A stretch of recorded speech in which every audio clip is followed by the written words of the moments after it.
वट सावित्री व्रत कथा। विवाहित महिलाओं के बीच अत्यधिक प्रचलित ज्येष्ठ कृष्ण अमावस्या के दिन आने वाले सावित्री व्रत की कथा। भद्र देश के एक राजा थे जिनका नाम अश्वपति था। भद्र देश के राजा अश्वपति के कोई संतान नहीं थी। उन्होंने संतान की प्राप्ति के लिए मंत्रोच्चारण के साथ प्रतिदिन 1,00,000 आहुतियां दी। 18 वर्षों तक यह क्रम जारी रहा। इसके बाद सावित्री देवी ने प्रकट होकर वर दिया कि राजन, तुझे एक तेजस्वी कन्या पैदा होगी। सावित्री देवी की कृपा से जन्म लेने के कारण से कन्या का नाम सावित्री रखा गया। कन्या बड़ी होकर बेहद रूपवान हुई। योग्य वर ना मिलने की वजह से सावित्री के पिता दुखी थे। उन्होंने कन्या को स्वयं वर तलाशने भेजा। सावित्री तपोवन में भटकने लगी। वहां साल्व देश के राजा घुमतसेन रहते थे, क्योंकि उनका राज्य किसी ने छीन लिया था। उनके पुत्र सत्यवान को देखकर सावित्री ने पति के रूप में उनका वरण किया। ऋषिराज नारद को जब यह बात पता चली तो वह राजा अश्वपति के पास पहुंचे और कहा कि हे राजन, यह क्या कर रहे हैं आप? सत्यवान गुणवान है, धर्मात्मा है और बलवान भी है, पर उसकी आयु बहुत छोटी है। वह अल्पायु है। 1 वर्ष के बाद ही उसकी मृत्यु हो जाएगी। ऋषिराज नारद की बात सुनकर राजा अश्वपति घोर चिंता में डूब गए। सावित्री ने उनसे कारण पूछा तो राजा ने कहा, पुत्री, तुमने जिस राजकुमार को अपने वर के रूप में चुना है वह अल्पायु है। तुम्हें किसी और को अपना जीवन साथी बनाना चाहिए। इस पर सावित्री ने कहा कि पिताजी, आर्य कन्याएं अपने पति का एक बार ही वरण करती हैं। राजा एक बार ही आज्ञा देता है और पंडित एक बार ही प्रतिज्ञा करते हैं और कन्यादान भी एक ही बार किया जाता है। सावित्री हट करने लगी और बोली, मैं सत्यवान से ही विवाह करूंगी। राजा अश्वपति ने सावित्री का विवाह सत्यवान से करा दिया। सावित्री अपने ससुराल पहुंचते ही सास ससुर की सेवा करने लगी। समय बीतता चला गया। नारद मुनि ने सावित्री को पहले ही सत्यवान की मृत्यु के दिन के बारे में बता दिया था। वह दिन जैसे जैसे करीब आने लगा, सावित्री अधीर होने लगी। उन्होंने 3 दिन पहले से ही उपवास शुरू कर दिया। नारद मुनि द्वारा कथित निश्चित तिथि पर पितरों का पूजन किया। हर दिन की तरह सत्यवान उस दिन भी लकड़ी काटने जंगल चले गए। साथ में सावित्री भी गई।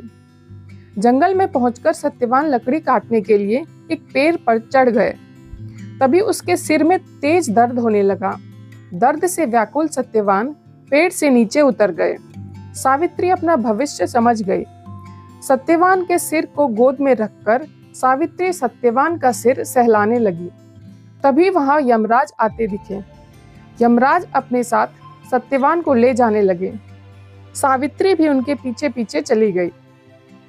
यमराज ने सावित्री को समझाने की कोशिश की कि यही विधि का विधान है, लेकिन सावित्री नहीं मानी। सावित्री की निष्ठा और पति परायणता को देखकर यमराज ने सावित्री से कहा कि हे देवी, तुम धन्य हो। तुम मुझसे कोई भी वरदान मांगो। सावित्री ने कहा कि मेरे सास ससुर वनवासी और अंधे हैं, उन्हें आप दिव्य ज्योति प्रदान करें। यमराज ने कहा, ऐसा ही होगा, जाओ अब लौट जाओ। लेकिन सावित्री अपने पति सत्यवान के पीछे पीछे चलती रही। यमराज ने कहा, देवी, तुम वापस जाओ। सावित्री ने कहा, भगवान, मुझे अपने पतिदेव के पीछे पीछे चलने में कोई परेशानी नहीं है।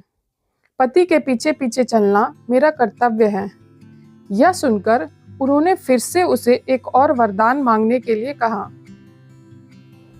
सावित्री बोली, हमारे ससुर का राज्य छिन गया है, उसे पुनः वापस दिला दे। यमराज ने सावित्री को यह वरदान भी दे दिया और कहा, अब तुम लौट जाओ। लेकिन सावित्री पीछे पीछे चलती रही। यमराज ने सावित्री को तीसरा वरदान मांगने को कहा। इस पर सावित्री ने 100 संतानों और सौभाग्य का वरदान मांगा। यमराज ने इसका वरदान भी सावित्री को दे दिया।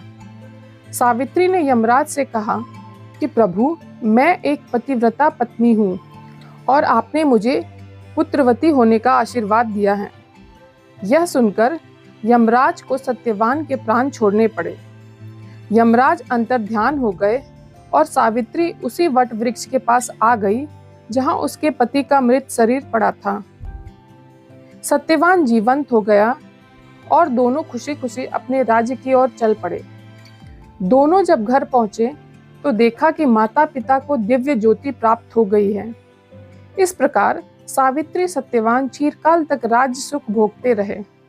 अतः पतिव्रता सावित्री के अनुरूप ही प्रथम अपने सास ससुर का उचित पूजन करने के साथ ही अन्य विधियों को प्रारंभ करें। वट सावित्री व्रत करने और इस कथा को सुनने से उपवासक के वैवाहिक जीवन या जीवन साथी की आयु पर किसी प्रकार का कोई संकट आया भी तो वह टल जाता है। अगर यह वीडियो आपके लिए उपयोगी है तो वीडियो को लाइक जरूर कीजिए, साथ ही अपने परिजनों को शेयर करें और सब्सक्राइब करना ना भूलें।